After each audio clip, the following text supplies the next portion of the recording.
Donc ATD Quart Monde, agir tous pour la dignité, auparavant s'appelait aide à toute détresse, parce qu'à un moment donné, il s'agissait bien de permettre à des gens qui étaient dans des bidonvilles, dans des camps de transit, de vraiment quitter ces lieux de misère pour vivre dans des logements normaux.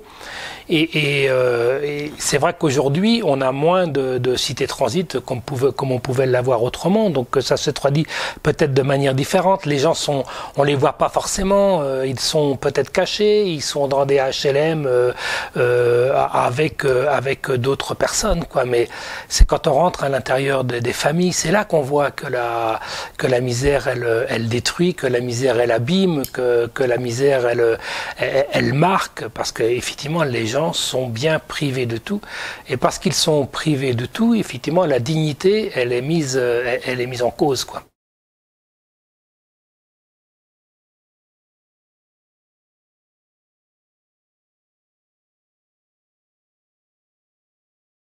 Une définition, non. Il y en a beaucoup. Ce qu'on peut reconnaître, c'est que c'est un cumul de précarité, un cumul de privation, pas seulement matériel.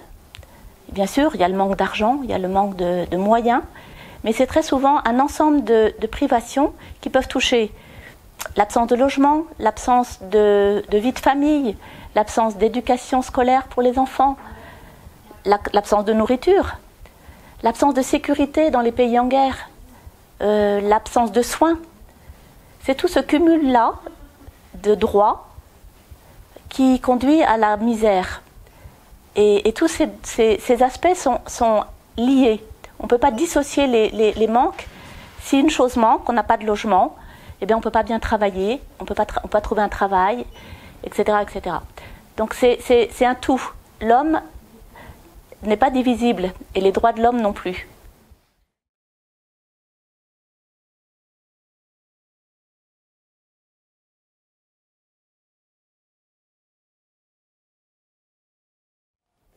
Alors ce jour-là, il faut savoir qu'il y aura des rassemblements dans beaucoup de lieux à travers la planète Terre. C'est une journée la première journée mondiale du refus de la misère a lieu à Paris, au Trocadéro, le 17 octobre 87, donc il y a 32 ans. Et ensuite, l'ONU, en 1992, a reconnu cette journée-là comme journée mondiale du refus de la misère. Donc ça a été institué par l'ONU. Et depuis ce temps, donc tous les ans, à Paris comme ailleurs, il y a des répliques de la dalle, non pas à Paris, mais ailleurs, il y a des répliques de cette dalle autour duquel on se rassemble pour témoigner de la vie des personnes qui vivent dans la misère, pas pour dénoncer seulement, mais pour montrer les actes de courage, et puis pour chercher ensemble, s'unir, parce que Joseph Rezinski, le père Joseph, disait « Là où les hommes s'unissent, la misère recule ». Donc c'est je dirais pour moi, enfin, quelque part comme une communion à travers le monde de gens qui refusent la misère.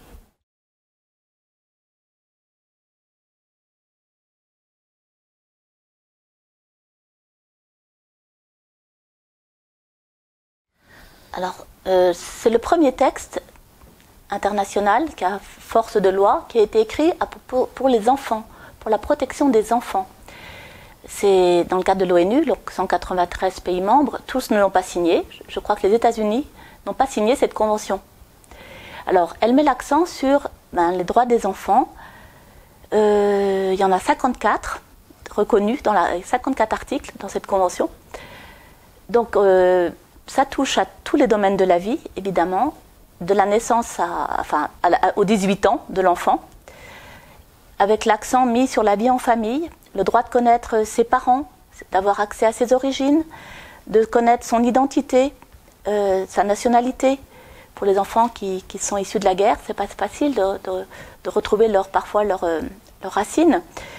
Droit à apprendre à l'école, à être scolarisé, droit à avoir un logement. Beaucoup de choses sur le tour de la sécurité et la protection des plus fragiles que sont les enfants. Donc protection de l'enfant contre certains adultes, protection dans la vie affective, dans la vie sociale, pour avoir justement des conditions de vie normales. Alors, cette année, c'est le thème qui a été retenu pour la Journée mondiale du refus de la misère. Parce que c'est les 30 ans de la Convention en novembre, le 20 novembre. Donc, à travers tous les pays qui vont fêter ce 17 octobre, accent est mis sur les droits de l'enfant. Alors, à Saint-Brieuc, on a beaucoup travaillé le sujet. On a été dans plusieurs écoles. Elles vont participer au rassemblement jeudi prochain à 17h30, place des droits de l'homme. Il y aura des enfants qui vont chanter, un chant de l'UNICEF, puisqu'on travaille aussi avec Mireille Dubois de l'UNICEF. On va chanter les droits de l'enfant, oui. On va chanter Né quelque part de Maxime Le Forestier, enfin les enfants qui ont préparé. D'autres vont travailler sur des oiseaux, parce que le thème de l'année est illustré par l'oiseau, symbole de fragilité et de liberté. L'oiseau qui peut s'évader, qui peut sortir, qui dépasse les frontières, qui a un chant, qui peut parler à sa façon, mais qui chante. Donc, symbole de liberté, l'oiseau. Et beaucoup d'enfants dessinent des oiseaux en ce moment, qu'on va présenter le 17, avec, au verso, pour certains, les droits de l'enfant qu'on aura travaillé. À côté d'ici, l'Escale Famille, on a rencontré des enfants qui viennent d'autres pays pour certains. On a recueilli des témoignages. Alors, je vais donner un cas concret. Il y en a qui disent, quand on n'a pas de logement, on peut pas être, et qu'on est parfois séparé de ses parents, on ne peut pas vivre. On ne peut pas vivre dans la rue, on ne peut pas vivre en dormir dans une voiture. Si on ne peut pas aller à l'école, on n'a pas d'amis, on ne voit personne. Et donc on ne peut pas vivre. Et c'est à Saint-Brieuc aujourd'hui, des enfants qui disent, si on n'a pas de logement, on ne peut pas vivre. Voilà, donc ça se décline tout près de nous des fois, parfois.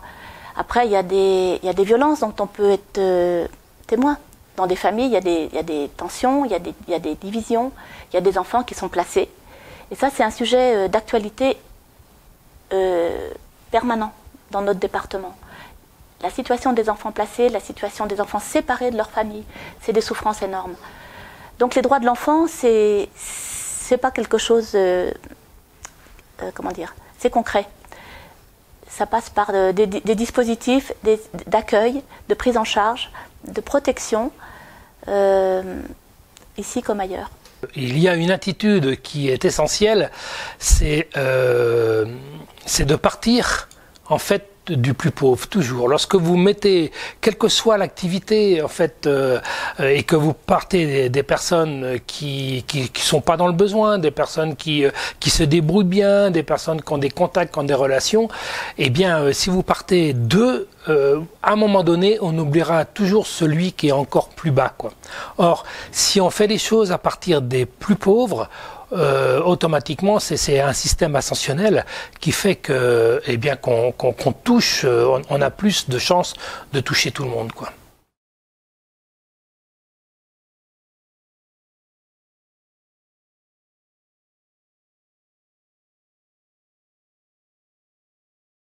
Alors, on va parler du local. Ici, ça rassemble déjà presque une vingtaine d'associations. On travaille ensemble sur plusieurs réunions, puis en cours d'année, on a appris à se connaître.